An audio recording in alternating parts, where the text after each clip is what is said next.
Sue Moroney.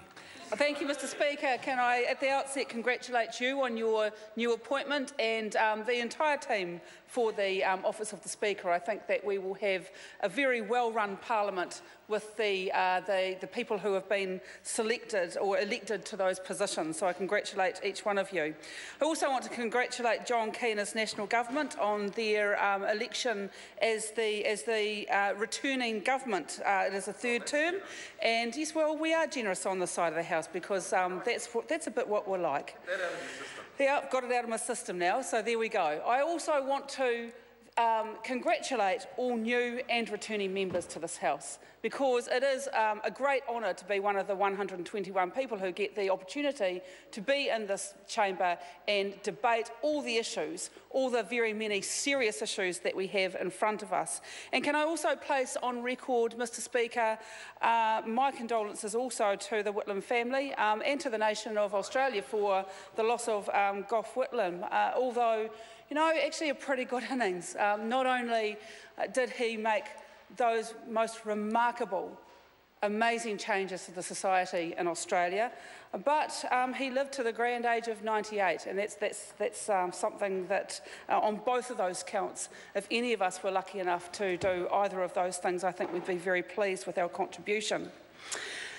Mr Speaker, I do want to place on record my concern that we have reduced the proportion of women in our Parliament after the result of the 2014 election.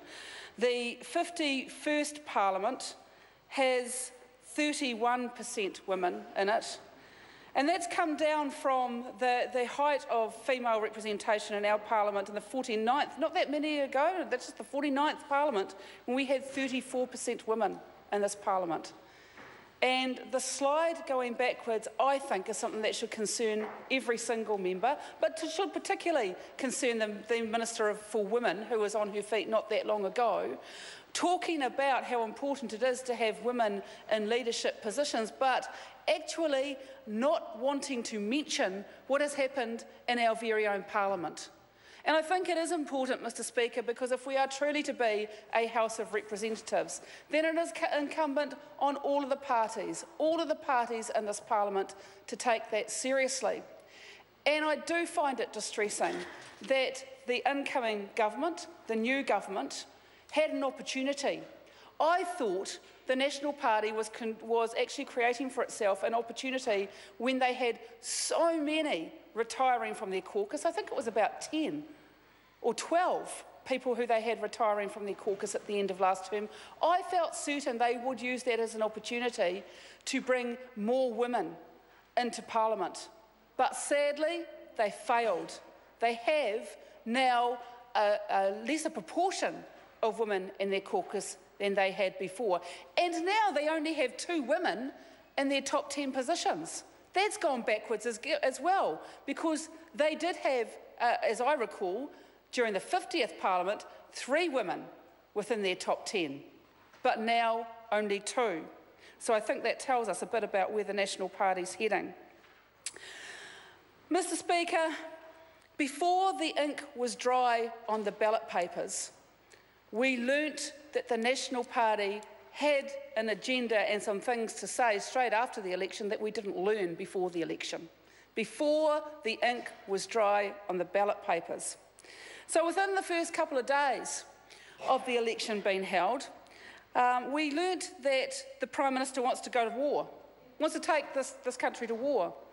Now, there may be some valid reasons for that, but why was that not debated through the election campaign? We learnt that, well, that's what I'm asking. Why didn't the Prime Minister campaign on it? It's come from his own benches. He should have campaigned on it, because I know from my time in this House that if you're mentioning that within a day or 2 of the election, there's no way on earth that there were not a lot of official briefings leading up to that there was not a lot of preparatory work already done.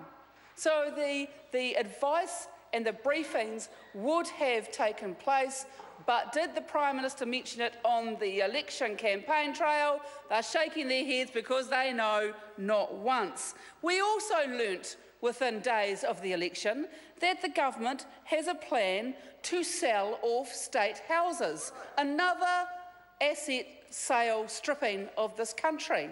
Did they mention that once on the election trail? Well, I certainly never heard it. And I think they were at pains to make sure they didn't mention it on the election campaign trail. Because actually, Mr. Speaker, as I said just before, in order for them to be making those noises now, they would have had to have the preparatory work done by officials in months ago. They would have already had that information in front of them. Isn't that right, Mr. Joyce? Well, he's pretending he's not listening. He's probably reading the papers that were already in front of them well before Parliament rose for the election about the sell-off of state houses. What else have we learnt since the election? Well, we've learnt actually within the next couple of days that actually dairy prices were bottoming out. The Fonterra forecast payout, I think, was announced within 2 days of the election. Very interesting timing. We've learnt that $6 billion will be coming out of our economy as a result of that. And the government has no plan to address that. I listened very carefully to the speech from the throne today, and not once was there an acknowledgement that there's even going to be a problem from the low dairy payout. Not once was there an idea put forward in that speech about how that $6 billion hole in our economy is going to be addressed. One thing that they did actually put a lot of hype out about before the speech from the throne was that they were going to make announcements about addressing child poverty. Well, again, I listened very carefully to that speech today, and while the words child poverty were uttered, there was not one proposal to address child poverty in that speech. So it was all hype. It was all hype and spin. And what I want to say to John Key is this.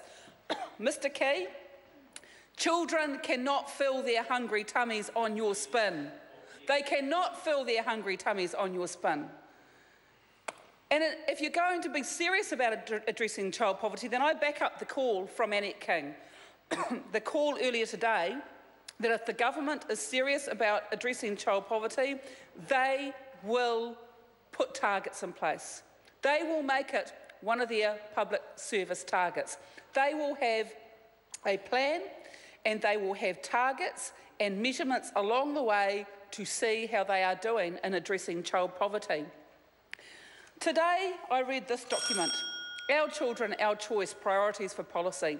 It's from the Children Poverty Action Group. If the Prime Minister had read this before his speech that was going to address child poverty, I'm sure he could have come out with some great ideas. Because in this document, there are several recommendations that ought to be put in place.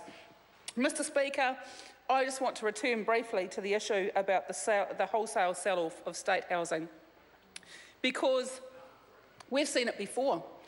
And in fact, the first time I campaigned in an election campaign back in 1996, I joined people in Waharoa forming a human ring around state houses in that very, very poor community to stop those houses from being picked up in the middle of the night, shipped up to Auckland and sold off at a profit by that same national government.